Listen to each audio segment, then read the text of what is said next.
नमस्कार दोस्तों। रीट के लिए साइंस की टेस्ट सीरीज चल रही थी जिसका अगला वीडियो है। देखिए आज की वीडियो का पहला प्रश्न, डोबे राइनर की त्रिक की उपलब्धि क्या थी। तो तत्वों के गुणधर्मों को परमाणु द्रव्यमान के साथ जोड़ने का पहला प्रयास किसके द्वारा किया गया? डोबे राइनर के द्वारा किया गया।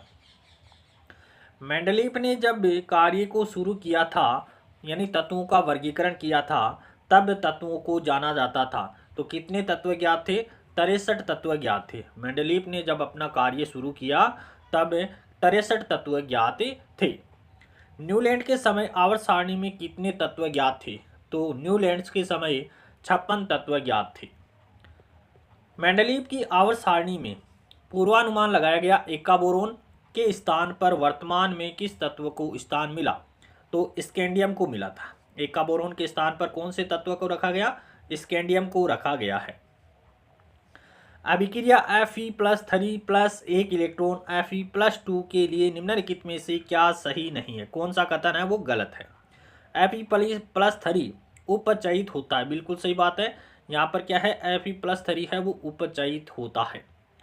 Fe की ऑक्सीकृत अवस्था है वो परिवर्तित होती है, ये भी राइट है। Fe+3 को ऑक्सीकारक कहा जा सकता है, ये भी सही है। Fe+3 और Fe+2 दोनों अम्लीय मूलक कहे जाते हैं, तो ऑप्शन द है वो यहाँ पर असत्य है। वे परमाणु, अणु या आयन जो इलेक्ट्रॉन ग्रहण करते हैं कहलाते हैं, तो उनको ऑक्सीकारक कहते हैं। वे परमाणु, अणु, आयन जो इलेक्ट्रॉन ग्रहण करते हैं ऑक्सीकारक कहलाते हैं और उन्हीं को उपचायक कहा जाता है। तो ए और ब दोनों राइट हो जाएंगे। ऑप्शन स यहाँ पर करेक्ट हो जाएगा। वे परमाणु, अणु या आयन जो इलेक्ट्रॉन का त्याग करते हैं कहलाते हैं, तो उनको अपचायक कहते हैं, और वे अपचायक होते हैं उनको अवकारक भी कहा जाता है। तो ऑप्शन स यहाँ पर करेक्ट हो जाएगा। ए और ब दोनों करेक्ट हो जाएंगे। मेंडलीफ की आवर्त सारणी में पूर्वानुमान एका एल्यूमिनियम के स्थान पर वर्तमान में किस तत्व को स्थान मिला?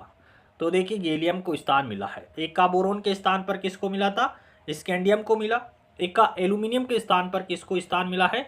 गैलियम को मिला है। किस आवर्त की तत्वों को विशिष्ट तत्व कहते हैं? तो आवर्त 3 के तत्वों को क्या कहते हैं? विशिष्ट तत्वों के नाम से भी जाना जाता है। किस ब्लॉक के तत्वों को संक्रमण तत्व कहते हैं? तो डी ब्लॉक के तत्व संक्रमण तत्व कहलाते हैं। और किस ब्लॉक के तत्वों को आंतरिक संक्रमण या अंतः संक्रमण तत्व कहते हैं? तो एफ ब्लॉक के तत्वों को अंतः संक्रमण या आंतरिक संक्रमण तत्व कहते हैं।